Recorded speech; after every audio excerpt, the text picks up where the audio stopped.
Hello everyone, and welcome back to the Board Gaming Doctor. My name is Phil, and I'll be your Board Game Doctor today.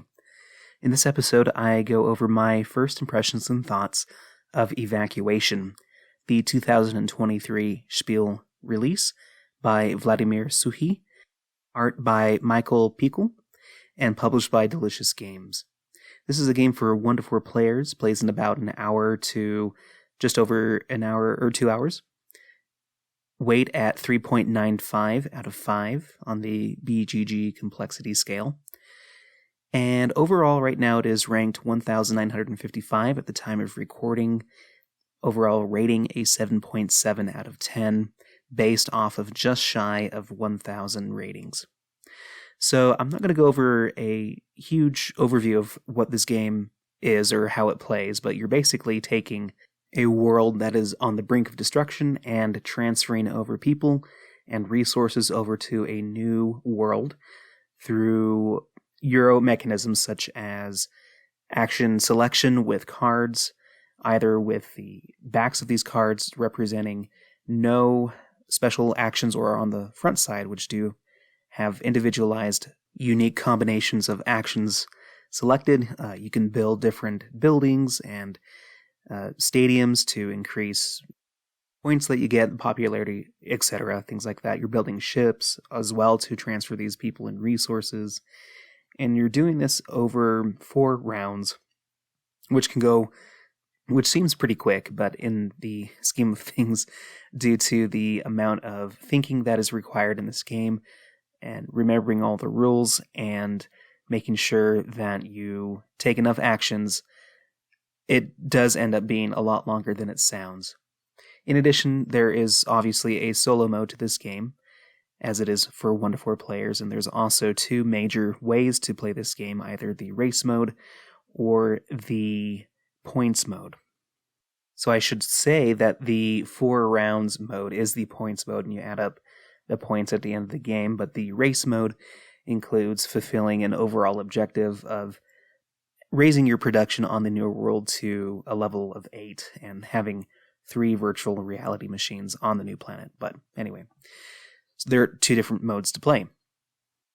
Now, what makes this game good or feel unique? First, to me, is the action cards. Like I mentioned before, the action cards that you play to take turns during the round are individualized and have different combinations of things that you can do in general across the board. And so there's a lot of potential for drawing or drafting a hand, which I believe is a variant of this game as well, to combine certain action cards onto your board to create, combinations that really help you out. Another thing that I love about this game is the strategic avenues that are apparent in this game. I feel like there's a lot of flexibility to what you can do in order to produce a viable strategy. It's not a game where I feel like everyone is trying to accomplish the same formula every time. You do a bit of everything, which includes building ships, building, buildings, and having the infrastructure to do so, dressing up the progress track so you can be able to build on different sites on the new world, etc., moving over stadiums and what have you. They're all present in this game, and you do need to do a little bit of everything. But I feel like, according to the circumstances that you have, such as the action cards that you have in your hand, as well as the objective cards, the end of round bonuses that you can get, as well as the end game objectives that you can try to fulfill that are public in nature, can really skew yourself towards different abilities and actions, to the point where some people might be building a lot of ships early on, maybe some others build them later in the game. You have some people progressing through the progress track really fast, with other people slowing down and making sure they get the end game objectives before progressing through that progress track really fast, or taking lots of actions to do so, because if you take a limited number of actions, you do get those bonuses, and they may help you out. There are a lot of different ways that this game can go, and I feel like there's a lot of fluidity from game to game based off of all of these factors. And so there's a lot of different avenues that I think you can pursue in each game, which makes it variable. And then finally, the thematic integration is really nice. I feel like the fact that you're starting with a old world with a lot of different resources gives you a big bump on what you can do. You have lots of options starting out, which I think leads into the fact that you can go in so many different routes, is the fact that you start with so many resources. And so it's almost sandboxy in nature in which direction you can take yourself. But then things start to get a little bit more limited in the middle of the game as you're transferring over those resources towards the new world. But then you end up having that benefit of having resources again and options to pursue, different actions that you can take. It kind of follows kind of a curve in the sense of being able to start with a lot of abilities and actions at the beginning. It tapers in the middle, becomes tight, and then hopefully and ultimately becomes greater at the end of the game. And so that does, in my opinion, mirror the thematic goal of this game by dismantling the old world and building that up on the new world. And the small mechanisms included in the game to mirror this, for example, the switching of the ships, going back and forth from the new world to the old world, creates that sense of tension and evacuation as you gain some benefits by moving those people from the old world to the new, but it can, help or hinder the amount of resources and abilities to take action, the energy that you need to do actions with. It can become limited as you continue that progress. And so that gave me the sense of tension as I was pursuing this, especially playing with the points mode and having only 4 rounds to accomplish everything that you want to do. Now, for game comparisons, I think you naturally need to compare this game to Suhi's other games, such as Underwater Cities. I think I will compare it mostly to that one, although there may be some similarities among the other games as well. But Underwater Cities has the action cards that are varied in nature, and the combination with those on the worker placement board create the potential for combinations that you can get with the advanced variant in Evacuation, which I think mirrors that. The public objectives are also very similar and can skew your game in one way or the other. Some of them are located on your tableau in Underwater Cities, which this game, Evacuation, is missing. However, it takes away the tableau nature of that and creates a more central interactive point to where you're building into the new world and trying to compete for potentially some spots that may be beneficial to your strategies. And my feeling is that there is not going to be a lot of interaction, and that's partially based off of the comments of other players as well, but there is that potential for that there. Another game that came to mind from 2022 was Space Station Phoenix.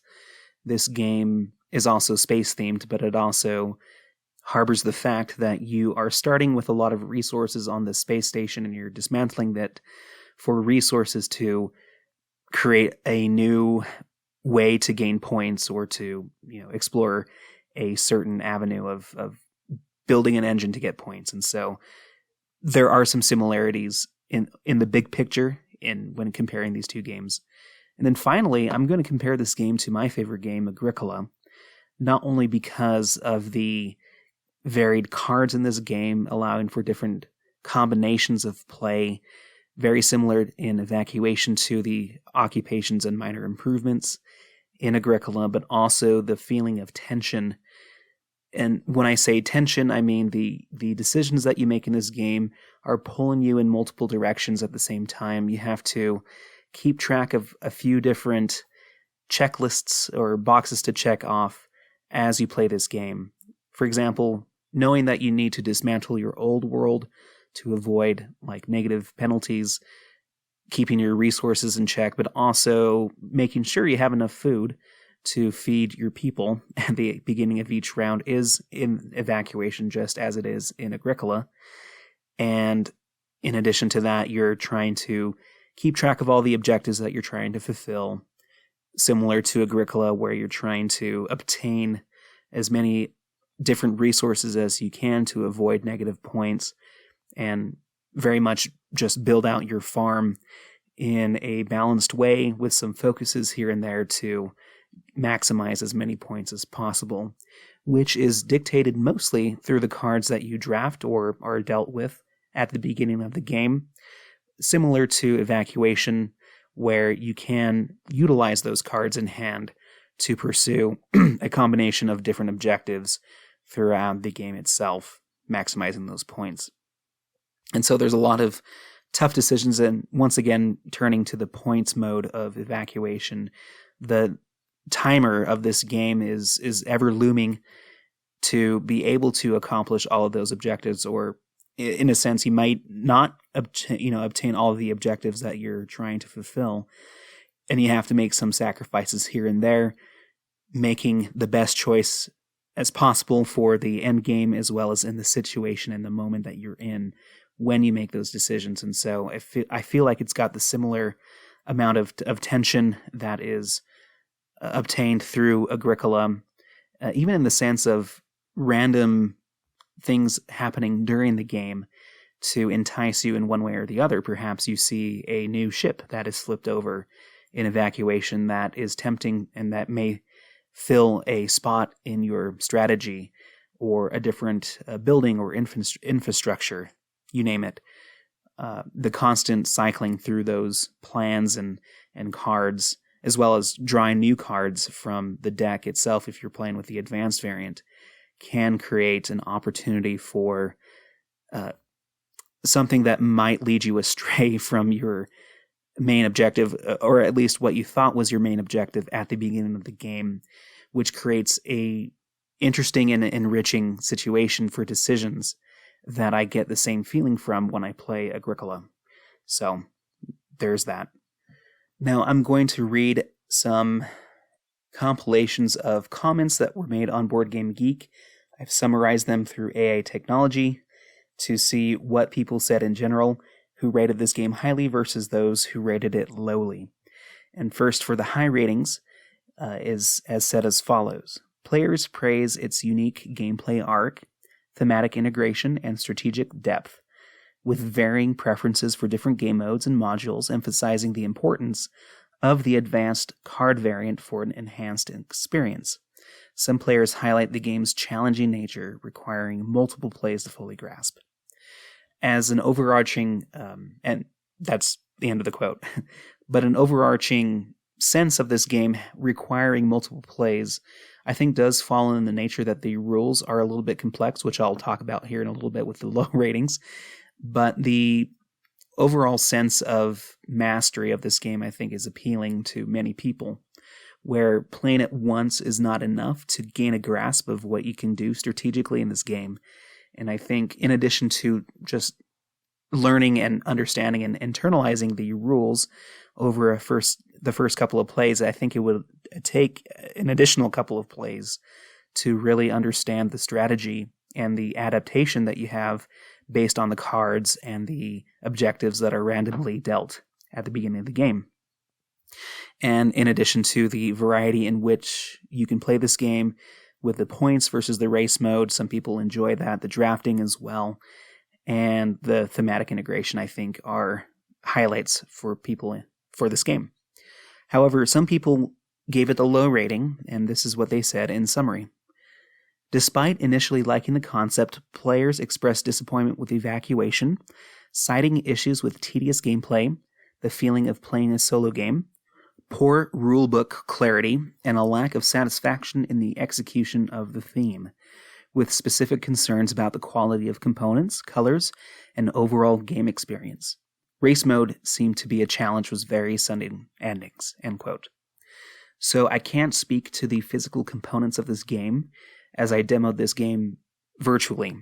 However, the rulebook quality does concern me a little bit. I did have lots of questions that I had to turn to Board Game Geek for in order to figure out, and so there were some hiccups along the way as I learned this game that I can say that I agree with some of the comments made here. Now, the interactive versus multiplayer solitaire experience, where a lot of people feel like this is a more multiplayer solitaire type of game. Yes, I can see how that is true as you are playing actions to your own tableau. You're not ousting anyone else or blocking anyone from taking certain actions. You're most likely solving a puzzle on your board and being efficient as possible, pursuing the objectives that are made available to everyone. There may be some slight interaction to where you can build and move people onto the new world, but there are, I think, multiple and plenty spots for all players to choose from. There may be some more competition, though, at higher player counts that is left unsaid on my end, but I think that's where some people might have some issues there.